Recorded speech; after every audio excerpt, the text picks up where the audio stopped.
अब एक ऐसी खबर हम आपको बताने जा रहे हैं जिसे सुनकर आपकी हंसी नहीं रुकेगी, यकीन मानिए। ऐसा हम क्यों कह रहे हैं वो भी आपको जल्द पता चल जाएगा। आपको याद होगा, पहलगाम पर हुए हमले के जवाब में भारत ने ऑपरेशन सिंदूर चलाया।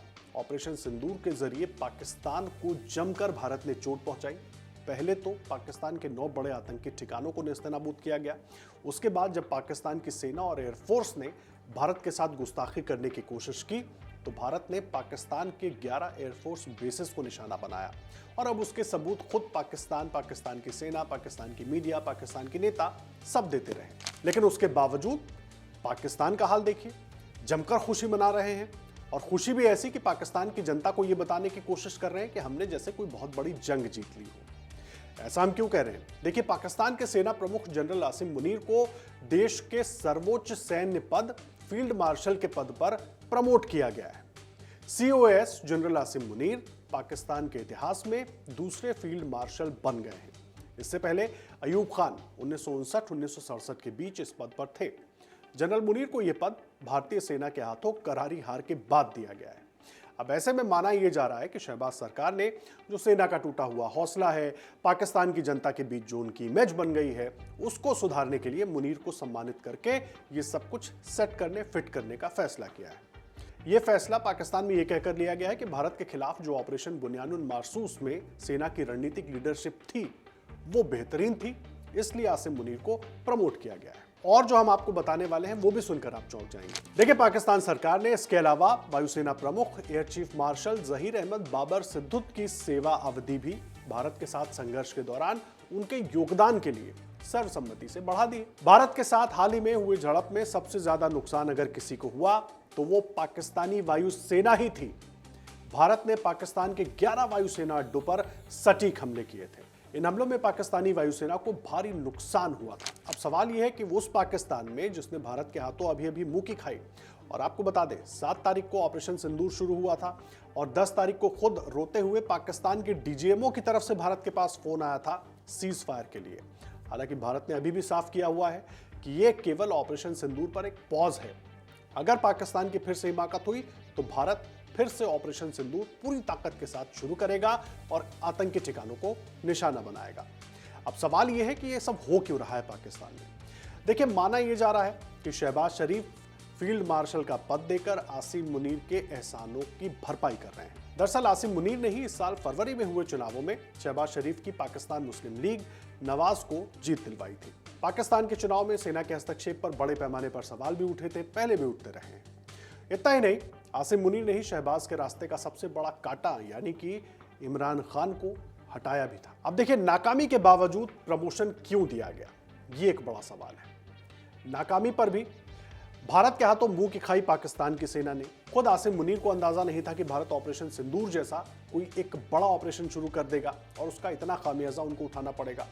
उसके बावजूद आसिम मुनीर को शहबाज शरीफ सरकार ने इसलिए प्रमोशन दिया ताकि वो पूरी दुनिया को यह बता और जता सके कि भारत के साथ सैन्य संघर्ष में पाकिस्तान की जीत हुई है।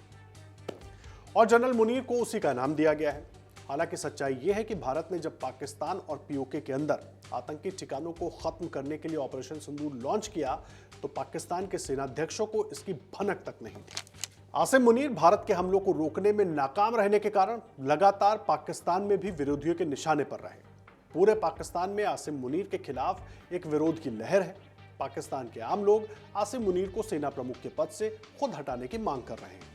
ऐसे में शहबाज शरीफ ने फील्ड मार्शल का पद देकर यह दिखा दिया कि पाकिस्तान सरकार आसिम मुनीर के साथ मजबूती से खड़ी है, या यूं समझ लीजिए कि सेना के सामने पाकिस्तान सरकार कुछ भी नहीं है। कहा तो यह भी जा रहा है कि पाकिस्तान की कैबिनेट ने ये जो फैसला किया है वो सिर्फ पढ़कर बताया गया है कैबिनेट की तरफ से, लेकिन फैसला कहीं और से होकर आया था। तो आप खुद अंदाजा लगाइए कि फैसला कहां से आया था।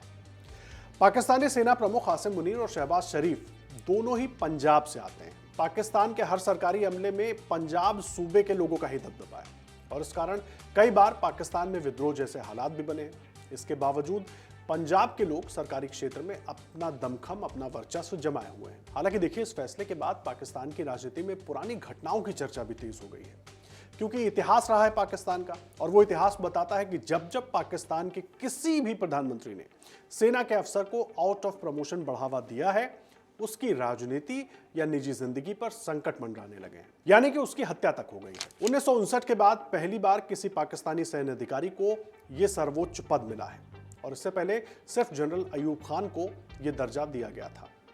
आसिम मुनीर के प्रमोशन के पीछे कारण बताया जा रहा है कि भारत के खिलाफ ऑपरेशन बुनियानुन मारसूस में उन्होंने सेना को बेहतर तरीके से लीड किया, उस सेना को जो हर मोर्चे पर नाकाम रही। अब इतिहास गवाह है कि पाकिस्तान में जब भी किसी प्रधानमंत्री ने सेना के किसी बड़े अफसर को असाधारण रूप से प्रमोट किया है तो कुछ ही सालों में वो खुद राजनीतिक साजिश का शिकार हुआ है या उसकी हत्या हो गई है। आपको याद दिला दें, पाकिस्तान के पहले प्रधानमंत्री लियाकत अली खान ने जनरल अयूब खान को कमांडर इन चीफ बनाया और बाद में वो फील्ड मार्शल तक बने। लेकिन 1951 में लियाकत अली खान की रावलपिंडी में एक जनसभा के दौरान गोली मारकर हत्या कर दी गई। कारण आज तक सामने नहीं आ पाया। वहीं जुल्फिकार अली भुट्टो ने जनरल जियाउल हक को उस वक्त के सीनियर जनरल्स को नजरअंदाज करके आर्मी चीफ बनाया था, लेकिन बाद में यही जियाउल हक सत्ता पर काबिज हो गए।